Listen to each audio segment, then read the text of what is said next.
To be honestly, yes, there was some surprise on my part. We expected a very tough fight. We started with 40, 60, then we improved, up to the very last day, it was 50-50. And, but we went in with a very positive mood. And our campaign was in full swing. So if you ask me whether I'm totally surprised, yes, there was some surprise. It was a miracle in a sense. I'll be serving all my constituents, irrespective of whether they were voting for me. I'll treat every one of them as my friends and as my voters, my constituents in other words. I'll be serving not only my voters, but my constituents. So of course I have already my service center, I have my political secretaries, and when I'm in Parliament, my political secretaries and also my wife would also look into servicing. When I'm at home, of course, there is my obligation. My obligation is to serve. The flood situation is only one of the many, many problems faced by my people. Most of the time, you see, we do not see 365 days of flood in Sibu. Yeah, maybe a few weeks, a month, a few days, every month because of the tidal, because of the tides, and rainy season more floods. So no, flood is not the area where that would bog me down. It's in fact the everyday affairs of the people. We call it bread and butter issues. But of course, not to exclude the fact that I have been also serving, regardless of whether I was elected as a member of Parliament for Bandar Sibu or not. I have no distinction in my political days to serve both my voters in Pukiasik as well as all those who need my service, who need my help. I'll not only be an MP for Bandar Sibu, I'll be an MP for the whole of Sarawak and also of Malaysia.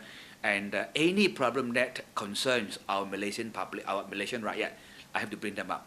As his first speaker in Parliament yesterday, and I brought up the issues concerning Sarawak being marginalized, being neglected, being treated as a colony by West Malaysia.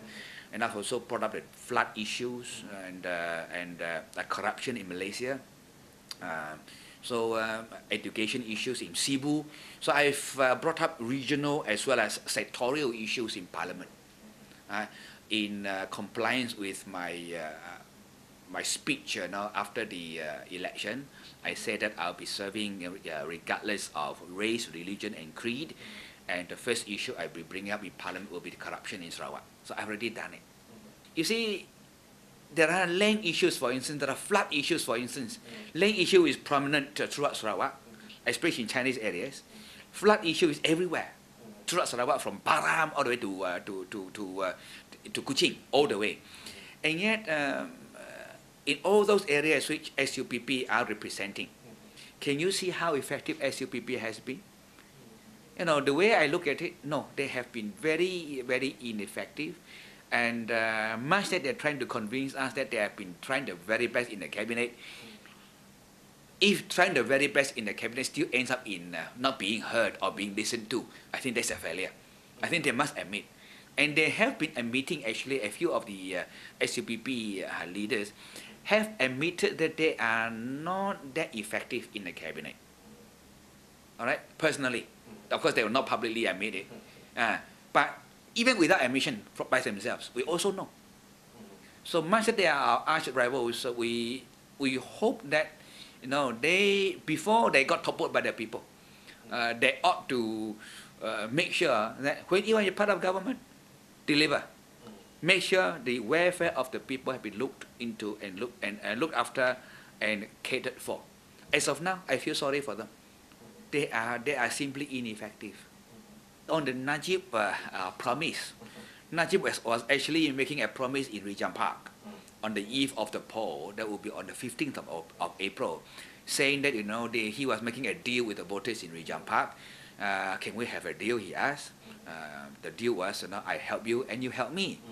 And he dangled a carrot in front of 1,000 Regent Park residents, probably come from elsewhere as well, from all over Sarawak. But at that time, I think there was 1,000 people there listening to his speech and getting his promise.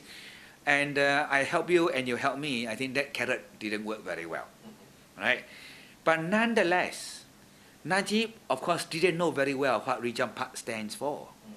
Region Park has yes, it is a flood-prone area throughout Sibu, but Region Park is not a very prominent, quote-unquote, prominent flood-prone area. So what is the use of dangling a carrot, 5 million ringgit for flood mitigation in Region Park, and asking the thousands of people in Region Park to vote for Barisan Nasional, and on the next day, on Monday, he will ask that a check be issued for Region Park flood mitigation.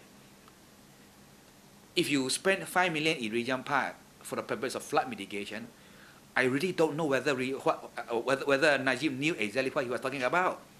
I am from Sibu. How to dump in 5 million for the purpose of improving flood mitigation measures in Region Park? Right. Let him go and find out himself. Now, as for what DAP is going to do, flood has been a perennial problem in Sibu for, let's say, especially the last 15 years. We have major floods, but floods frequent Sibu, especially in the last 15 years. So you see two ministers from the SUPP, especially George Chan and Wong Sun Ko, asking me to make sure that I deliver my promise to solve the flood problem in Sibu in 2 years. But I think they looked at the whole issue with a myopic eye. I think they got it totally wrong. In my declaration, in my election manifesto, we actually said that in the event that DAP shall form the federal government, we should be able to fix flood problem in 2 years. I didn't say that the moment I got elected, from that minute onward, you count 2 years, I fix a flood problem in Sibu. No, I'm no fool myself. I know I come from the opposition. At least at this moment in time, at the federal level, DAP remains in the opposition. How can you deliver in the event the money, the lifeline, the life wire for the purpose of flood mitigation is in the hands of the Barisan Nasional? So yet they twist it by saying that the moment I got elected, I'll be fixing the flood problem in Sibu in 2 years' time. That was not what I said. What I said was, in the event DAP, the Pakatan Rakyat, forms a federal government, we shall be able to fix the flood problem in 2 years. Now, how to deliver? How to deliver?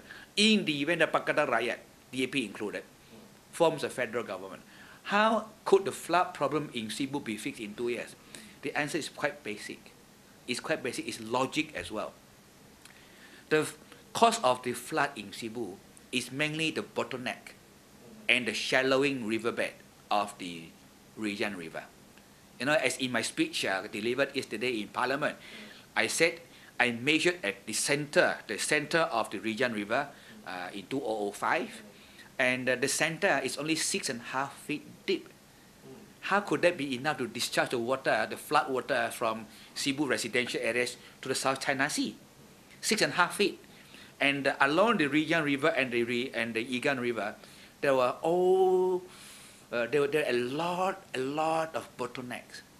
Okay, so you must clear the bottlenecks, and you must also dredge the riverbed of the Rijang and the Igan rivers. And yet, the Barisan National Government is not doing it.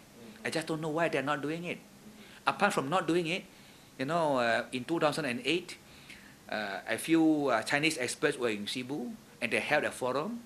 I told the forum, the expert in the forum, that there is one way of solving the flood problem in Sibu, and that's to dredge the Rijang River, and to also cause the bottleneck along the river banks to be dug, to dig the bottlenecks, to remove the bottlenecks. The Chinese experts, professors from China, were shocked, in the sense that no one in the Barisan Nasional had told them that along the riverbanks were lots and lots of bottlenecks. They were shocked. How could the bottleneck be hidden from the Chinese experts? So how to solve the problem in Sibu? Dredge the river and widen the river by digging away, removing the bottleneck.